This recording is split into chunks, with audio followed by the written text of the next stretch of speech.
So. All right. So, and right now this seems to be better. You can see me and hear me, and I can see you and hear you, and life is good. You're not mutating into some other form. Like I can see you clearly. This is good. All right. So I have a question because first, let's just get what you're doing. Your most recent thing that I could see that you were working on was the let me get to it. Ethnically ambiguous. Is that the Correct that you're working on the most? Now, I'm really having trouble trying to decide which one of you I like the most. Are you of all the different looks that you see? Okay, when I first saw this picture, I'm going, wait, it's all her. I really like her with the crop, the shirt tied and the cutoff shorts, that. Yeah. I kind of like that. I like the other end with the hair, the two ends. Yeah. And in the middle, you look like a mom. Really? Oh crap! That's like me from the real. Not that that's a bad thing. Not that that's a bad thing. It's all good. That's all good, right? It's different looks. It's different looks. Yeah. So describe the ethnically ambiguous thing that you have going on here, where you're playing 9, 10 different people. Well, it's really loosely based on my life and my experiences in the entertainment industry, being this label. Like when I first started acting, they really didn't know what to do with me a lot of the time. So I'm a Black woman. I have 2 Black parents, and that's confusing to people. They think I'm biracial, or I have a white parent and 1 Black parent. I'm like, no, I'm actually both of my parents are African American. So I wanted to kind of educate people, but in a comedic way, about just this whole ethnically ambiguous label that's put on those of us who aren't identifiably something that can be put into a box. Like, either you're Latin, you're Black, you're Asian, you're Native American, but we're living in a world where people are so many things. Like pretty soon, everybody's going to be ethnically ambiguous if you think about it. So I'm telling the story of personal things that have happened in my life that are these kind of moments where it's like you can't write that. It's so funny. And I've mined them and put them into a web series. And it's, experiences with me in auditions and out in the real world, and everything that I've written about and that I put on this web series, it's happened to me. I'm not like even making this up. Like one of the episodes I was actually with my mom. It's called Asian Persuasion. And we're having lunch at Marie Callender's, and this elderly gentleman is pushed up to me in a wheelchair, and his Filipino nurse, literally my mom and I are sitting there having a conversation, and his nurse just pushes his wheelchair into our table, and then he just walks off and leaves him there.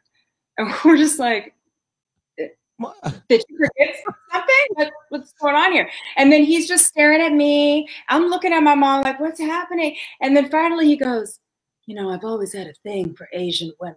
It was just like, what Asian women? And he starts talking, and I realized that his nurse was like his wingman. Like they must do this all the time. Like, I like her, pull me to her table, and then I want you to walk away. Like that's what it was like. So it was to the point where I kept saying, sir, I'm not Asian. I'm not Asian. I don't want to burst your bubble. I'm not Asian. And then finally my mom chimes in and she's like, sir, I'm her mother. I gave birth to her, and I can assure you she is not Asian. But he still didn't hear it. So it's stories like that were real, that I feel like I have a lot of these only me kind of moments. Like this definitely happened to me. So I put them into a series, and I've played on television Asian, I played Native American, I played Puerto Rican, African American. So that's kind of a unique thing. I know other people are like me out there. They can play various different races, but I don't know, there hasn't been a show that talks about that. like Mm. mixed-ish kind of, but again, it's showing the story of a biracial family. You got a white parent and a black parent, but what about the person that has two black parents but they don't really look black? Or like, we need stories like that because that's more common than people think. So I wanted to tell it.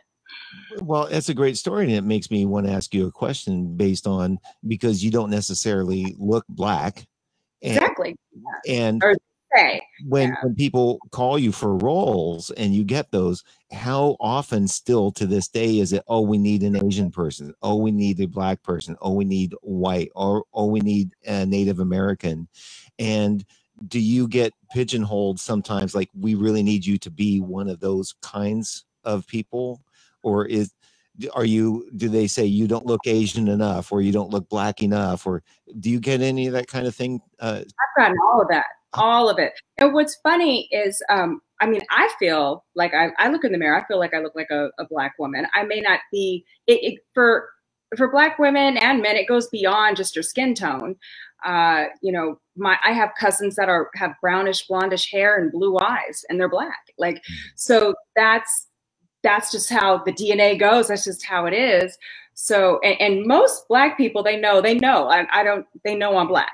Like, but generally I get that people are confused. They don't know what my race is. And so hence the ethnically ambiguous label. Mm. But yeah, I haven't, for a while it was a, we don't know what to do with you kind of thing, which I felt held me back.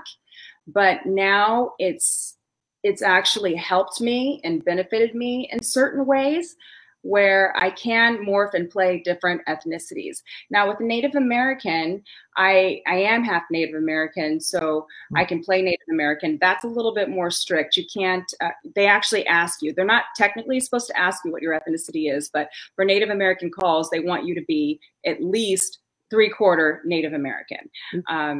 Can I ask you about that? Because my grandmother, my dad's mom, was Native American.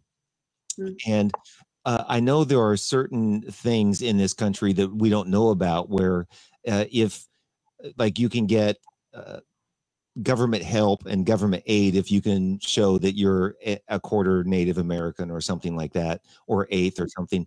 Are there rules in SAG and all those kinds of things specifically that say, if we ask you to be Native American, like you were just saying, and you really need to have some of that in your bloodline? I have never been asked to show paperwork or my ancestry DNA, nothing like that. They generally just ask you and take your word for it. I feel like, you know, a lot of these ancestry DNA tests, a lot of Native Americans were undocumented and may not even show up. So like for me, I know for a fact there's a lot of Apache on my mom's side. My mom was Creole, and a lot of Cherokee on my on my dad's side. My grandpa was half Cherokee, like full Cherokee. So I know but my ancestry DNA said something like 5%. I know there's definitely more than that, but it's a lot of undocumented. It was a lot of Native Americans that were undocumented in that time. So I know my show up. Yeah, my grandmother, even though we all know we've never been able to really trace her to a specific. We know she was Sioux Indian from the Midwest, but we couldn't find paperwork, because you're right, a lot of that, they just didn't really keep it for a lot of Native Americans back then, like in the early 1900s or something, when she was born, 1920 or something. Yeah. So that's really interesting, because I think, and this is just an opinion, but at some point, like 200 or 300 years from now, everybody's going to look like you. That's what I was saying. I mean, this is the new world that we live in. And so I feel like it needs to be reflected more on television. Like, not every Latina person looks like Sofia Vergara. Not every Asian person looks like Lucy Liu. Like, we come in so many different shades and colors and features. And like, for example, I have a friend who is Colombian. She's full-blooded Colombian, gorgeous, great actress, and speaks Spanish, but she doesn't ever get cast Colombian because she doesn't really look what they would view as a Colombian woman, but yet she's a Colombian woman, full-blooded, not even a half Colombian woman. I think she gets Italian or, you know, other different things that aren't Colombian, but it's just, I just find it interesting. It's a stereotype thing. It's, you have to fit into a box of how they see you. Right. Now, I have a picture of you I pulled off of Facebook of you in a doctor's. Was this a particular role that you were playing? If I pull this up? Oh no, Jeff, my side gig. That's my side gig. I'm a neurosurgeon on the side. I'm totally kidding. Totally kidding. I would not be a good neurosurgeon. Okay, well, this picture. I saw the blood. So here's a picture of you as a doctor. So should I just say Dr. Phillips? Yes, Dr. Phillips. Can you come over and check my pulse right now because it's racing? Right, see, I think you're dead. You know, I don't know. There's no pulse. I just need somebody to tell me that I'm actually dead. Yeah. So because I was going to say, in this photo, you look like a white woman. Oh wow, that's great. Yeah. I'm sure. And yeah, I pulled it up next to you, and it's on your Facebook page. Was when you did Grey's Anatomy, were you a doctor?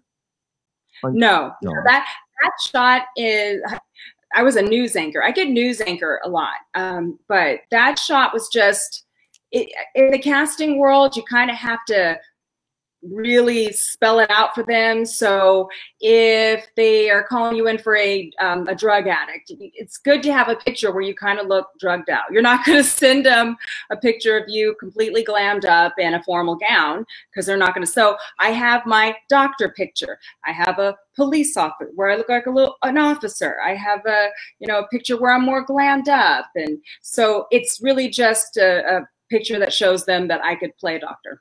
I see. Okay. Most actors have that stuff. Well, I want to jump back a little bit because I wanted a comedian on my show for a while, and I get you because you're an actress and an actor, and then I find out you're a singer and know some really good friends of mine, so we've got that connection. But you're this dancer and comedian and all this. I want to go back to how you got from Apple Valley. By the way, where is Apple Valley? The middle of nowhere. It is in the high desert, Mojave Desert, San Bernardino County. I don't know if you've heard of that. I know it's out by Victorville, right? Exactly. Like Apple Valley is Victorville's neighbor. Okay. Okay. Yeah. Mm-hmm. And how did you get from there to New York City? And what did you do first? Were you interested in acting? Were you interested in dancing, singing? Because you do all of that stuff. I think I came out of the womb acting. And the singing. Oh, there's a funny story of when I was born. My mom said that I was the loudest baby in the nursery, that, the babies would cry, and she always used to love telling the story, that the babies, they would cry, but they, wouldn't go wake up the mom to breastfeed them, because eventually the baby would stop crying. But apparently when I would cry, it would wake up all the other babies in the nursery. And she said they'd run down the hall with me. Baby Phillips is crying. Baby Phillips is crying. And they should bring her to my mom. And she said, well, what?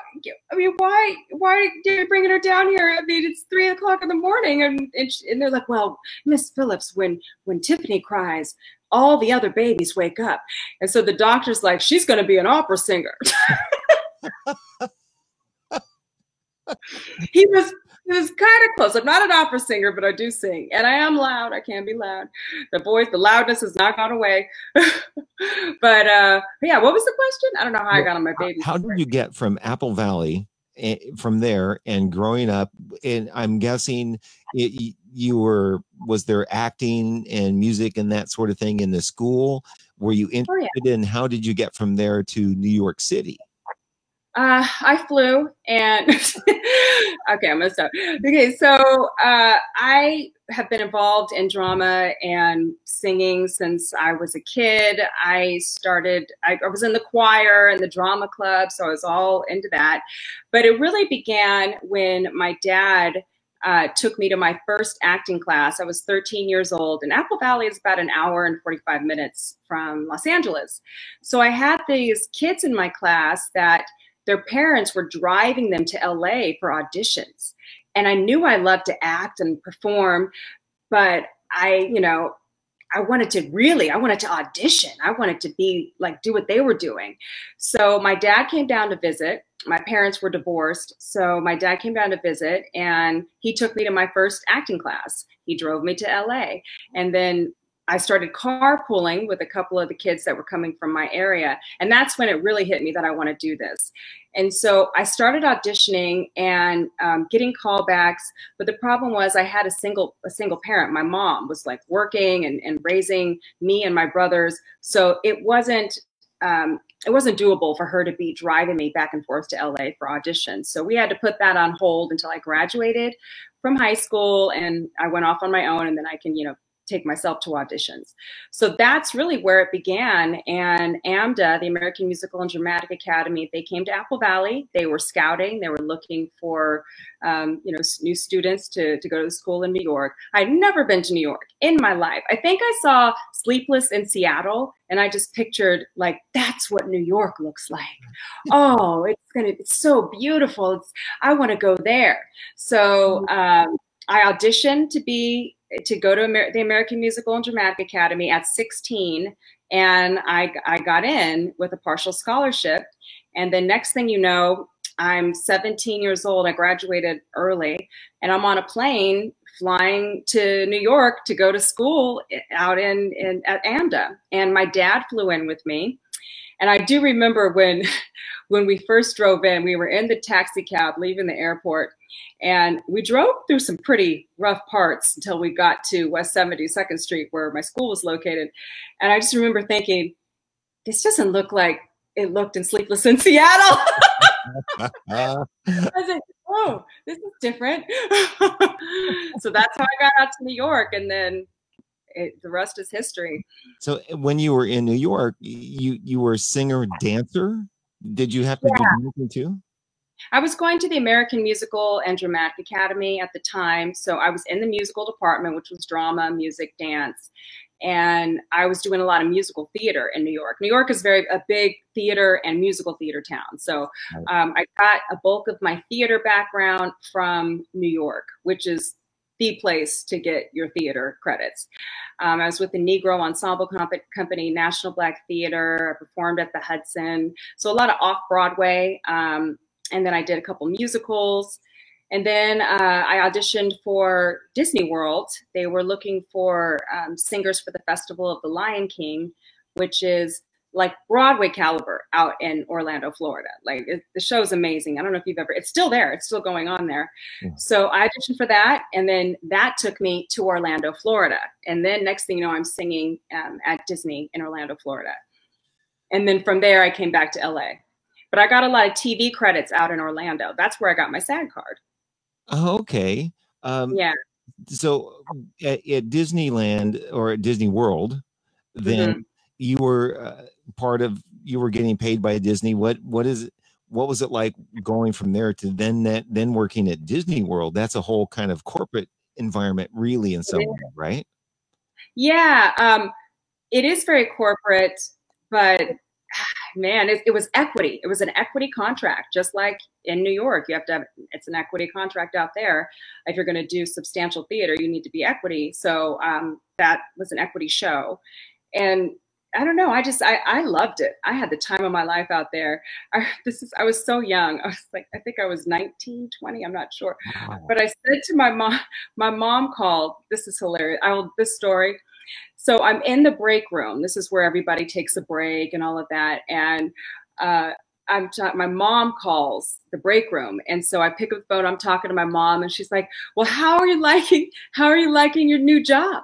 And I'm like, oh my gosh, Mom, I love it. I mean, of course I love it. I'm working at the happiest place on earth.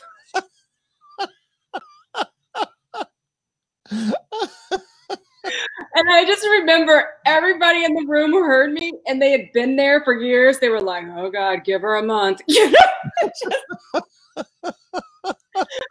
I'll never forget that. Just so young and naive. I'm working at the happiest place on earth.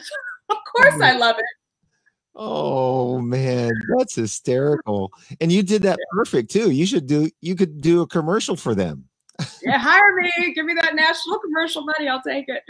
Yeah. So you really like musical theater, or was that something you wanted to stay in or get away from as you moved on? What were you more interested in, serious acting or what? I think I was just going with the flow. And in New York, I was getting a lot of musical theater auditions. So that's what I was doing. But I really wanted to do more film and television. And the comedy came about just, I don't even know. It's not like I was trying to do comedy. It kind of fell in my lap. And then that's kind of been my niche. Even though I can absolutely, I do drama. I can do I'm a versatile actress, but I would have to say that comedy is my favorite. I write comedy. My web series of comedy. Well, you have a really funny disposition, and you're really quick-witted, and not everybody can be funny. No, it's true. Thank you, by the way. It's not easy to do. If I try to be funny, I just bomb. I think you're funny. Well, it's easy to be funny if you're with somebody that can be funny too. You're like, can you be my funny wingman? Thanks. I have I'm starting to think of myself as a kind of a Johnny Carson guy, because if I'm really good at setting other people up to be funny. Mm-hmm. Without even realizing, I will say something really dumb, and not even know that I'm doing it, but it gives everybody, oh, okay, I'm going for this one. Yeah. And that's a skill. Yeah, well, but you have that, so you have that sense of comedy and way to do things, and some people are just too serious. They're just way too serious and could never even kind of make a joke. Mm-hmm. I can't take myself or anyone else too seriously. Life is too short. There's too many serious things happening in this world where I need something an outlet where I can smile and laugh and just feel good. We all need that. That's why I love comedy. So you seem to be the person, like, if I'm standing in line for auditions and there's like 50 people there, and you're the one person that's being funny and like, hey, isn't this, and thinking of something comical about it, and everybody else is looking at you, does anybody ever say, can you just be serious for a minute? Does that ever happen to you? Yes, that's happened to me. I also get very uncomfortable with moments get too serious, where I have to break the ice and just, what, blah, blah, blah, and crack a joke. Just, I'm that person. Yeah. Next to me. So I have to say that's actually happened to me too. I'm in another life, I was not really an event planner, but people would hire me to bring stuff in for corporate things. And I was standing and joking, and this event planner turned to me and she said, "We are working." And I said, and she goes, "We don't make jokes when we're working." And I'm like, oh man, I'm going to hate this gig. No, I can't do it. I had to go hide out. I can't be around people like that. I can't either. I can't hang out with you. Sorry. You got to find the joy. You got to find the joy in your life, and in any situation. It's there. You just got to look for it. Right. So you're in Orlando, and how did that wrap up, and what made you choose did you went back to New York City, or you went directly to Los Angeles?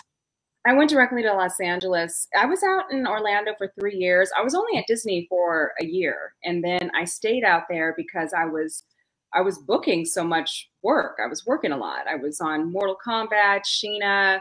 I was the announcer on Double Dare 2000. Like, I was booking and working, and it's hard to leave when you're like having work just coming at you as an actor. But that I also realized that I can only do so much here, and now it's time to go to the big league, to LA. Mm. So I felt like I got enough credits on my resume where I can make that jump to go to Los Angeles. And so from there, that's where I went to LA. So maybe a lot of people don't know that there is a big TV scene in Orlando with all of the kids, and the shows you were just mentioning. Some of those don't take place in Los Angeles.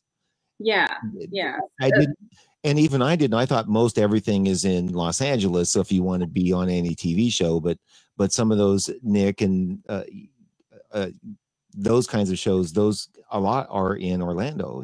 That's correct, right? Yeah. Nickelodeon. That's Yeah. out now. They have a Nickelodeon here too, but a lot of those shows are cast out of Orlando.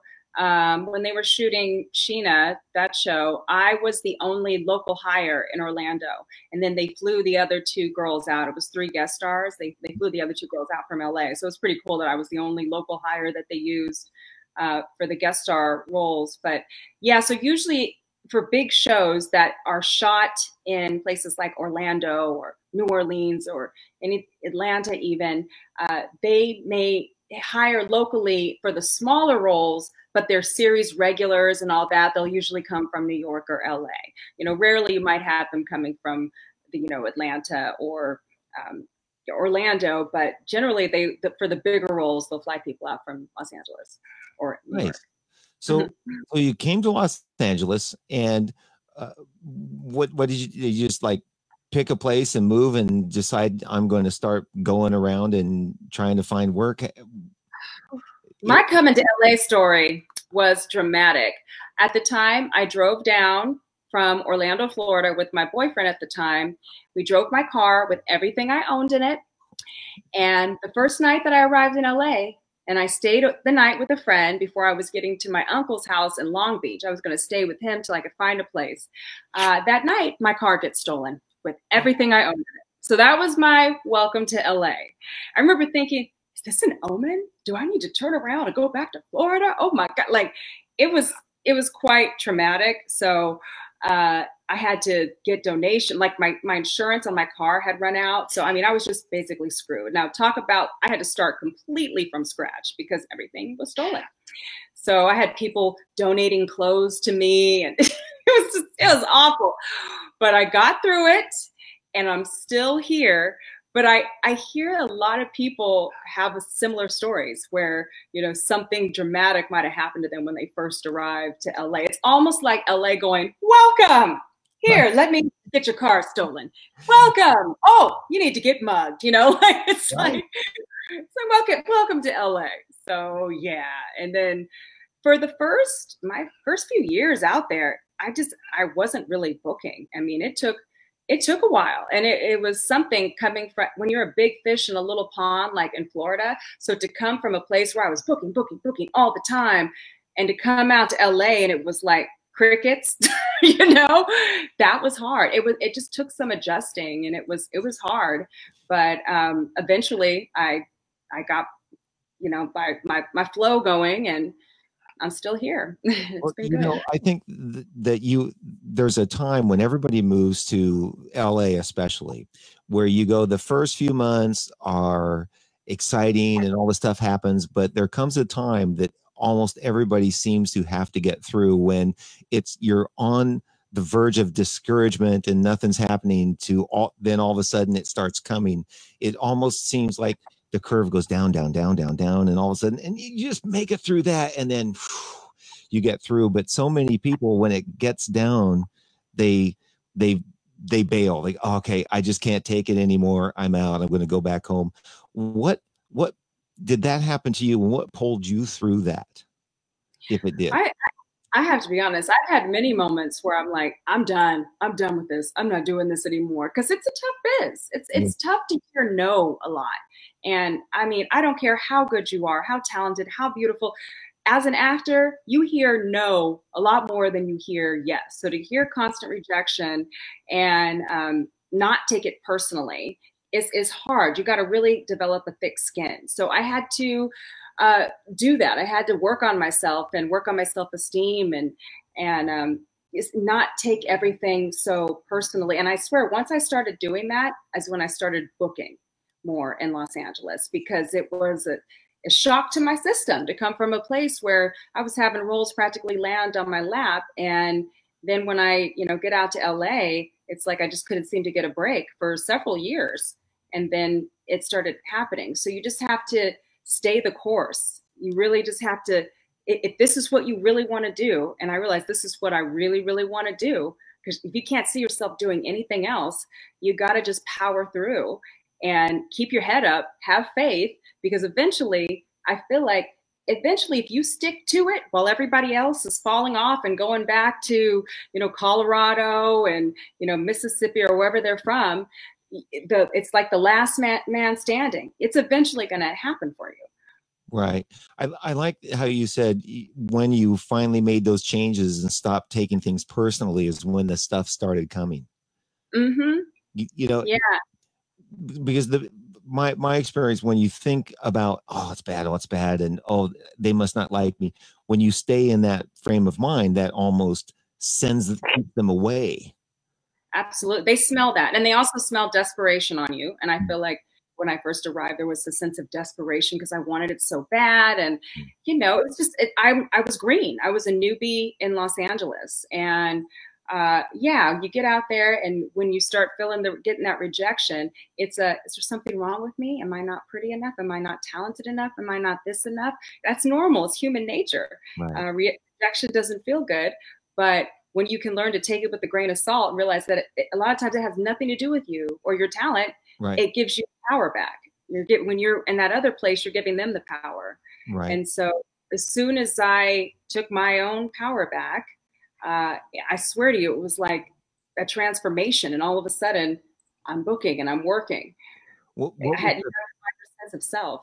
What was the first job that you got that felt like, okay, I made it through the hump. I made it through that, and now I'm kind of okay. I'd say Charmed. I booked a role on Charmed, and that was like a really big show at the time when I first got out here. And so yeah, that was quite exciting. Oh, my cat just bit me.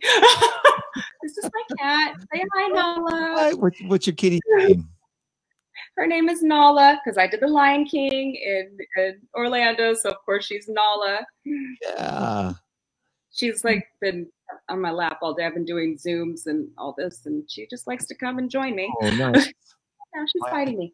My daughter wants me to get a kitty, and I'm kitties are wonderful.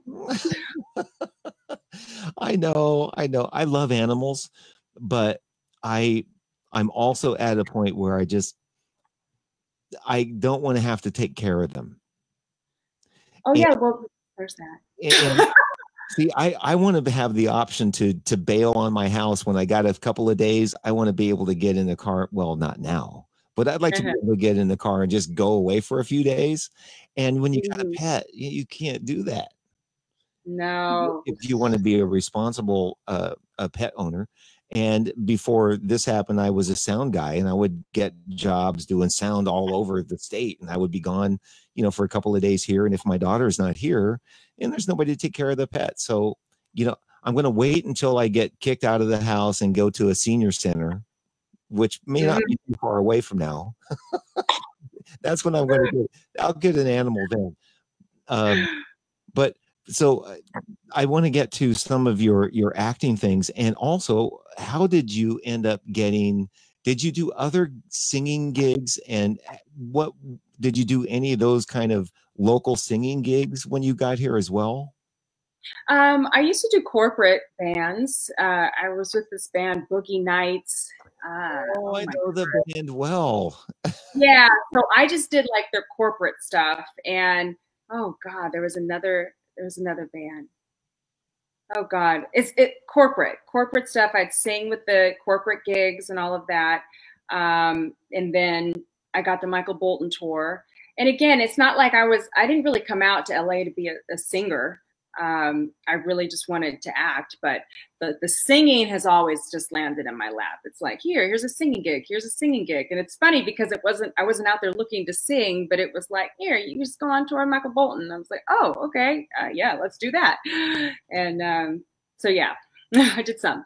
And that's where you met my friend Nelson Braxton. And so how long did you do the Michael Bolton gig? 3 years. See, that's a pretty long run, and they work a fair amount. Yeah, he's still touring. They're still doing it. I know. Yeah. Were you able to do some acting gigs while that was going on? You know, that tour was like consistent. It's not that I was out on the road for an entire 3 years, but the time off that we would get would just be like holidays or a month here or a few weeks there. So it really wasn't a lot of time for me to truly focus on acting. So at that time, I was a background singer for Michael Bolton. But I realized this isn't my life purpose. I'm not going to be Michael Bolton's background singer forever. So it was just more of this is an amazing experience that I'm truly grateful for and I'll never forget. Yeah. But at the same time, I'm not going to be doing it for 20 years. Nothing against anybody who is, but it just wasn't for me. Okay. So then when that ended, then is that when you started? Now I'm just kind of connecting the dots, and when you got Scandal and some of those kinds of roles, the Grey's Anatomy and all those things leading up till now. And I wanted more about the other productions. Are you doing other or producing or writing other things than Ethically Ambiguous? So there's a whole lot of questions there. You can let me think which one. Yeah, right now, Ethnically Ambiguous, as far as something that I am focused on and producing, writing, creating, Ethnically Ambiguous is the main thing right now that I just released. Let's see, what was the other part of the question? You did Scandal, and right, and the other kind of gigs that the acting things that were coming up, Days of Our Lives, Scorpion, Grey's Anatomy, Under the Radar, Waters from Hell, Teen Wolf, some of those kinds of things. That's been more in recent years and after the Michael Bolton thing. Is that correct? Yes. This was all after Michael Bolton. Okay. Yeah, because I wasn't really auditioning when I was on that tour. Right. So things in the last few years have really opened up for you, and you've been getting a lot of these roles, and you also started developing your own thing. And here's the other thing I wanted to ask you about: Whiskey Springs. Oh, yes. So that's my dear friend, Nancy. She is a well-known novelist. She writes, lesbian, not like romance novels. And I think J.A. She's going to kill me.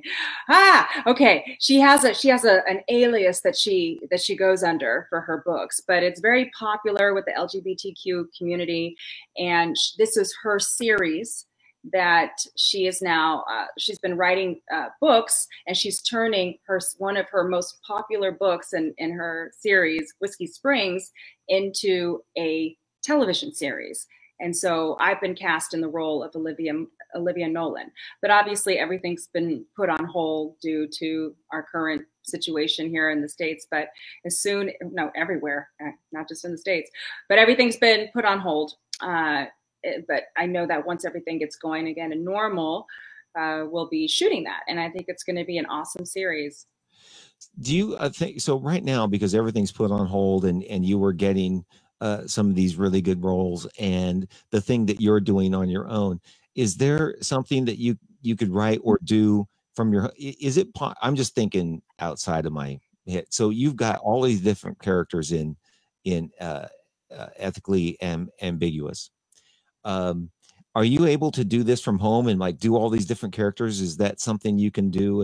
And it's almost do a play date, put on different, characters and record that and then edit it at home? Or are you thinking about doing some of that kind of stuff and then making your own little podcast or live stream?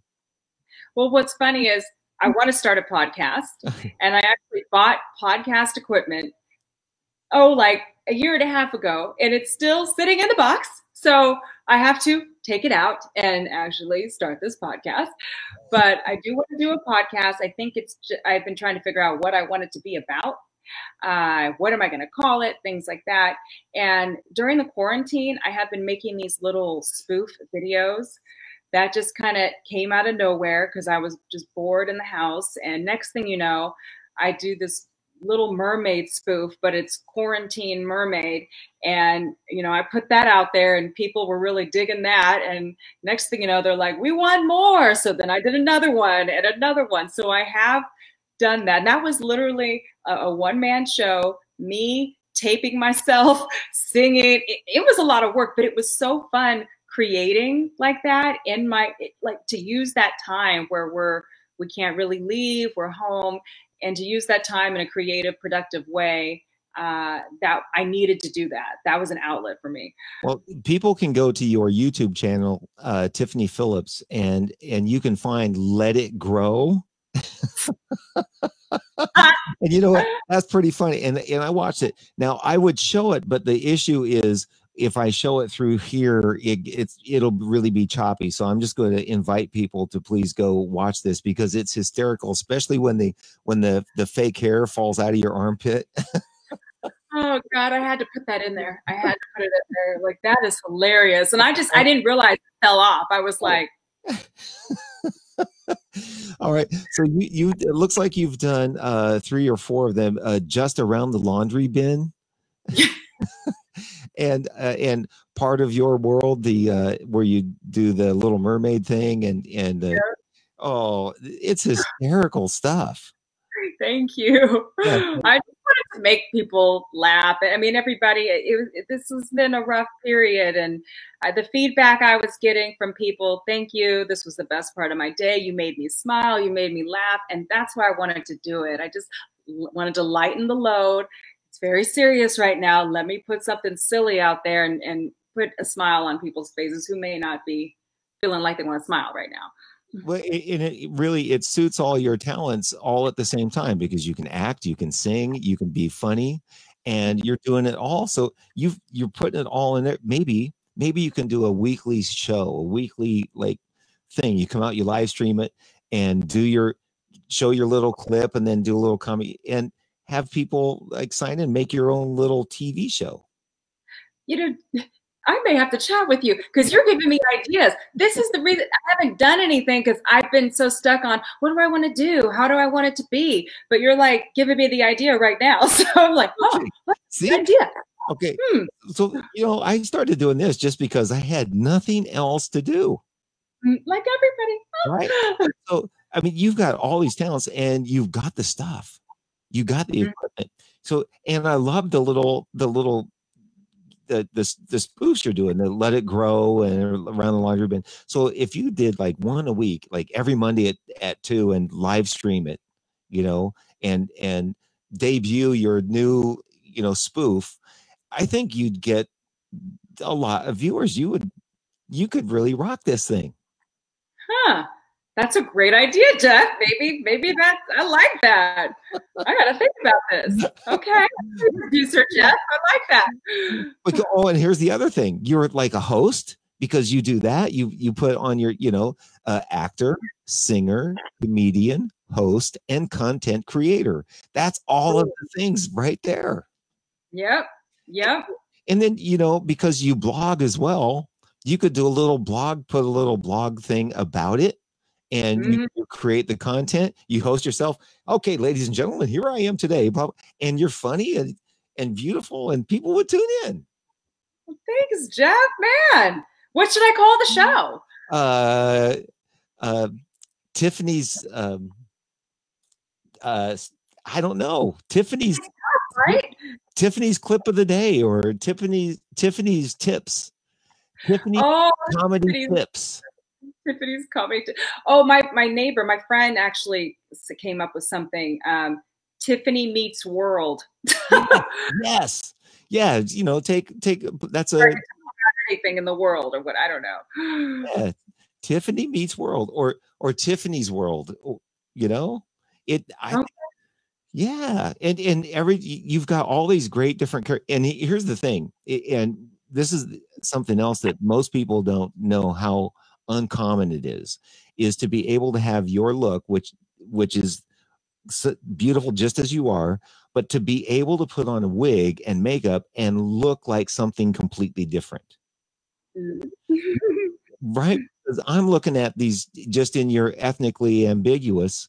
I'm looking at you take on all these different roles, and so that you're incorporating that and can do that in your new little show you're going to start.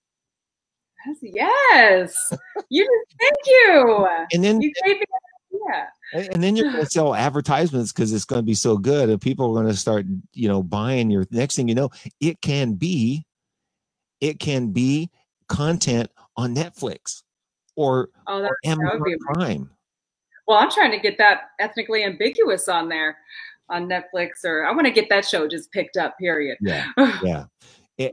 Well, this could be something in addition to that is off the side, like on Facebook or, Facebook, you can only take donations, but on YouTube, you get it going, and then, people are going to start, I forget the rules, but then you can start monetizing YouTube. Yeah. Yes, that's the word. It's monetizing. Yep. Well, man, dude, that's a great idea. If we're done with this, I'm gonna be like, let me brainstorm here. Let me think about this. This is good. Thank you. Well, this is the whole thing, that the interviews that I do are more about me just sitting and talking with you and getting to know you and having a conversation. And the things that I would normally want to ask somebody upon meeting them, or if we had a gig together, I'd say, "Oh, so where are you from? So what'd you do? So what about that? What about this?" I always want to know all those kinds of questions. Yeah. So and you have a couple of how big is your family? I have 2 older brothers. And are they around LA, or are they still out in Apple Valley, or? Oh God, no. So no, I have one of my brothers lives in San Diego. My other brother lives in Texas. Okay.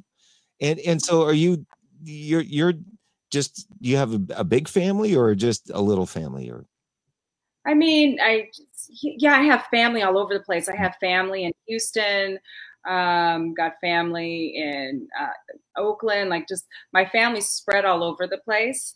But yes, basically right now, my immediate family, I have my brothers, my sister-in-law, my nephews. Unfortunately, I lost my parents over the past couple of years. Oh, I'm sorry. So it's been quite rough. So my family unit has gotten smaller. But so yeah, like as far as my immediate family, I got my brothers, my big brothers, and my nephews, and all that. And Columbus, Ohio, I got family all out in Columbus, Ohio, on my dad's side too. Okay, well, that reminds me of something else I found on your YouTube channel, is the thing you did with your 2 nephews. Oh yeah, is that on there? Oh my God. It is. I told you, I was stalking you big time here for the last couple of days. I'm see my mommy. My mom was in that video. She's just laughing in the back. I miss her laugh so much. Yeah. And one of my Asian persuasion story for ethnically ambiguous. Yeah, that's that. I think I told you that's a story with my mom. I have so many stories with my mom that I'm going to be writing about. Okay. And that's named my production company. I have a production company called Nanoon Productions, and that is named in honor of my mom, because she her Creole nickname, in the Creole culture there's a lot of nicknames, and so they used to call her Nanoon. Her name is Evelyn, but they called her Nanoon. So my production company is Nanoon Productions. What sort of productions are you doing? What are your plans with your production company? Well, right now the production it's doing is ethnically ambiguous. I just barely, started it. So I hope to produce theater and produce, more content to put online, which you've given me great ideas for. So sky's the limit. It's just a production company that I just wanted to make uplifting, diverse content. I'm going to show I'm just going to show a couple of clips, a couple of pictures here of of You do you. that? I pulled some pictures up, and while we're talking, I just got this picture of you, what you look like as your ABC commentator or whatever it was on Scandal, the thing you did on Scandal. Oh yeah. And then I've got this other shot of you, the Tiff and Julie show. Jules, me and my friend Julianne, we had a podcast. Okay, nice. And are you still doing that? No, that's put on hold too. Okay, all right. And then all right, so and then here's the Double Dare show with you. I've got a picture of that, and then I got a picture. I also I snagged this picture of you and Christina at Christina's birthday party. Are you seeing these? There's a delay. Okay, there's the Double Dare. Okay, yeah, and then Christina. Hi, Christina. Yeah. Okay, and then I also put this picture of you singing on stage where you're doing something, and I wasn't really sure what it was. I'll tell you what I'm doing. But I love the picture, and it's great. You're on stage. Dream Girls. Oh, okay. Mm-hmm. I love that. So what was that? How was that? That was actually a corporate event, and that was one segment in the show. It was a Dream Girls segment. Oh, nice. Mm-hmm. You gotta love those corporate events. They pay well. Yeah, when they happen, yes, they pay well and they take care of biz. But they don't always. Right now, yeah, everything's on hold. Everything, yeah. But this too shall pass. Yeah. So we're almost done. We've been at it for 52 minutes after our our 5-10 minutes of trying to figure out how we're going to do the show. yeah, it's been a great talk. Yeah, it's really fun, and I've learned so much about you. You're funny. I'm telling you, you're funny. You're beautiful. You sing, you act, you dance. I'm like, come on, what more? What? There's a complete package. Are you single? for any man that's watching. Unfortunately, I am. No, just yes, I am. Okay, because something. I said I don't know if this got on the air, but when I was looking through all these pictures, you are always surrounded by lots of people and a lot of beautiful women, and there are some pretty handsome guys floating around you too. And I'm thinking, I want to, I just kind of want to hang around your world a little bit because that looks like a lot of fun. Okay, when you live in LA and all your friends, most of your friends are actors and artists. They're usually some good looking people. But what I love about my friends is that they're beautiful on the outside and beautiful on the inside. Like you can't. They're just good people, and I'm very fortunate to have a nice tribe. Right. Here. And if Christina is one of those tribe, then yeah, and we talked a little bit that you showed up, you would go to Agape, and most of us that have had any kind of experience of Agape and all that kind of stuff, there's a certain type of person that we'd like to be around and pull those people in because they're good people. Mm-hmm, exactly. And I feel like it's all about your aura, and you attract what you are, really. So like I feel like attracts like, and I'm grateful that I'm attracting some positive people in my life. I want to keep it that way. I mean, don't get me wrong, there's been some not so positive, but every now we've all experienced it. Yeah. So then the last thing is what I've been happening though is because I'm doing things like this, I'm actually spending more time on the phone and doing some Zoom things and some of these kinds of things that are actually making my connections with past friends and even current friends a little deeper because I'm taking more time to do this and spend time at this, where before the lockdown happened, it was always too busy to really spend time. Do you feel like some of your relationships have gotten a little stronger, or you're spending more quality time with people, just at least in talking to them? Yeah. I mean, Anybody who knows me knows I'm not really a big phone person. I'm like, can you just text me? Do we need to talk on the phone? Can I see? But since I can't see anybody in person, I have been developing stronger. I mean, not that we weren't bonded before, but it's just different. Yeah, I'm in contact more with people, and also like your everyday life. We're so caught up in our lives and distracted with work, but when all of that halted and it's just you in your house, it kind of forces you to reconnect with yourself and other people. Even though you're not connecting with them physically, you're connecting with them in a different way. So I feel like it's actually, there's a positive side to it, and that's the positive I'm taking out of it. Right, right. Well, this has been fun, Tiffany. I've enjoyed it. We've been at an hour, and I've taken up a whole lot of your time, which I really appreciate. Because my pleasure. I love your sense of humor. Thank you, Jeff. Yeah. And I really enjoyed this. This was great. Do you write do you ever write like jokes for people? Have you ever done that? No, I've never done that. I don't think yeah. Never done that. Do some good jokes. I'm not like a joke writer. I'm kind of on the fly in the moment. Like I can write, yeah. Like, well, I wrote my show, Ethnically Ambiguous, but like that was more like dialogue, and so like I know how to write a comedic scene. But as far as like one-line jokes and all that, I've never really tried to, like, why did the cat cross the road and like that kind of stuff. I don't know. I'm sure if I really sat down with it, I could come up with some stuff, but I wouldn't say I'm like a joke writer. Okay, well, you know, there's just something else I would just throw out. I'm just throwing stuff out. You know, you can grab anything you want. Just if someone paid me, I'll become a joke writer. You know, whatever can make money. Sometimes, you know, I'm going, okay, I'll try that for a little bit. You know, just, all right. So I'm gonna close the show. Thank you again, Tiffany. If you want, for people, look at Tiffany Phillips' YouTube channel. She's got her website, which I've had up here. It's tiffanyphillips.com. You can look at the movies and TV shows and things she's done on Tiffany Phillips IMDb. And where else do I have you up? You can find her on Facebook. Also, Noon Productions is where the web series is on YouTube. Okay.